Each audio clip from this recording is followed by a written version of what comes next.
ویسے تو سیاسی رہنما ہیں، لیکن آپ نے ایک دفعہ ہمارے والا کام بھی کیا، مثلا میڈیا والا کام بھی آپ نے کیا. آپ نے ایک ویڈیو بنائی اور ایک جج صاحب کی آپ نے ویڈیو بنائی جس نے بڑی شہرت حاصل کی، اور یقینی طور پہ وہ ایک ایکسکلوسیو ویڈیو تھی جس نے پاکستان کے سیاسی منظرنامے پر بڑے گہرے اثرات مرتب کیے.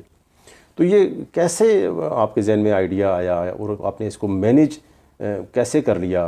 کچھ تھوڑا سا بتائیں کہ وہ کیسے سب کر لیا آپ نے؟ دیکھیں، وہ میں نے مینیج کیا کرنا تھا. ارشد ملک صاحب جب میاں صاحب کو سزا دے چکے تھے، اور وہ ایک سرینا ہوٹل ہے اس کے پاس، ان کو ایک فلیٹ ملا ہوا تھا، سرکاری تھا. تو کچھ وکلا جو جج ارشد ملک صاحب، جب میں ادھر تھا، میرا بھائی عارف بٹ اللہ ان کو جنت دے، وہ ادھر تھے، دوست تھے آپس میں، تو وہ پریکٹس کرتے تھے پنڈی میں.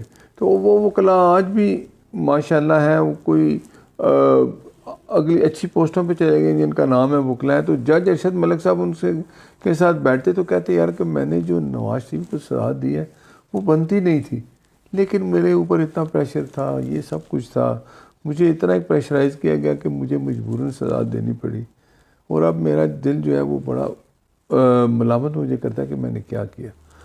تو وہ جو میرے دوست کے ساتھ بیٹھتے وہ مجھے پھر ملتے، کہتے یار وہ جج ارشد ملک تو ایسی باتیں کرتا ہے، تو آپ ان سے ملیں گے؟ میں نے کہا ملا دیں. میں تو ان کو جانتا تھا لیکن میں ملا کبھی نہیں، اس لیے کہ یہ سرکار ان کے ساتھ تھی. جب میں جاتا ہوتا تھا عدالت میں تو آپ کو پتہ ہے ان کے پاس اتنا پروٹوکول کہ ان کے نزدیک نہیں جا سکتا تھا، اور نہ کبھی کوشش کی. تو ملا، ایک دفعہ ملا، 2 دفعہ باتیں ہوئی، تو انہوں نے کہنا شروع کر دیا کہ بٹ صاحب مجھے آپ میاں نواز شریف صاحب سے ملائیں، میں ان کو بتاؤں کہ میں نے یہ سزا کیوں دی، کن کے کہنے پہ دی. کیس میں کچھ نہیں تھا لیکن وہ مجھے کہتے تھے کہ آپ نے سزا دینی ہے. تو میں میاں صاحب سے ملا تو میں نے کہا، تو انہوں نے کہا کہ نہیں بٹ صاحب میں نے نہیں ملنا. میں کہا جی وہ کہتا ہے کہ میں بڑا پریشان ہوں، مجھے رات کو ڈراؤنے خواب بھی آ جاتے ہیں، میں اٹھ کے بیٹھ جاتا ہوں. تو انہوں نے کہا کہ اس کو کہیں جی اللہ سے معافی مانگے، مجھے اب اس نے سزا دے دی ہے، میں نے کیا مل کے کرنا ہے. وہ پھر بھی اسی طرح ضد کرے، 3 4 5 دفعہ ہوا. تو میں نے کہا مجھے بتائیں، میں بتاؤں میاں صاحب کو. وہ کہ نہیں میں نے بتانا ہے، آپ نہیں بتا سکتے، جو آپ بتائیں گے وہ پتہ نہیں کیا ہوگا کس طرح. تو اگر آپ کوشش کریں میں میاں صاحب سے مل کے بتا دوں. تو پھر میاں صاحب نے مجھے اجازت دے دی، ہم رائے بند چلے گئے. تو اس نے جو کچھ بتایا وہ پھر عجیب تھا.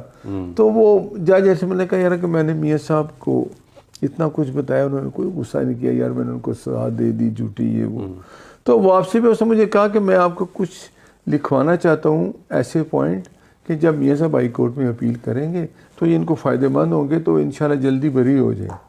تو انہوں نے مجھے ٹائم دے دیا. تو میں جب گیا تو میں نے میری کمپنی میں جو اسسٹنٹ تھا میرا، اس کو میں نے کہا کہ یار تم میرے ساتھ چلو.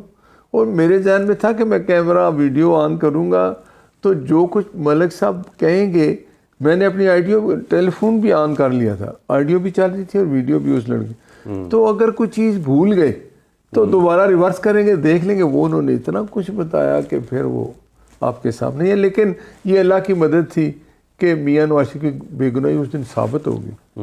جس دن پریس کانفرنس کی مریم نواز شریف صاحبہ نے، شہباز صاحب نے، اس دن ہم جیسے ورکروں کو ہمارے اوپر ہمیں اتنا سکون اور ملا، اور ہم نے آنکھیں بڑی اوپر اٹھا کے بات کی کہ یار ہمارے قائد کے ساتھ تو یہ ہوا ہے. اس دن میاں نواز شریف بے گناہ ہو چکے تھے پاکستانی قوم کے سامنے. بس یہ تھا کہ اللہ تعالیٰ نے کرم کیا، وہ جج صاحب بول پڑے اور عوام نے یہ دیکھا اور انہوں نے ایکسیپٹ کر لیا کہ ہمارے قائد کے ساتھ زیادتی ہوئی. پھر جو کچھ ہوا میاں صاحب نے مشکلیں برداشت کی. آپ جب واپس آئے ان کا استقبال یہ بتاتا ہے، مجھے یقین ہے کہ آئندہ کے وزیر اعظم انشاءاللہ نواز شریف ہوں.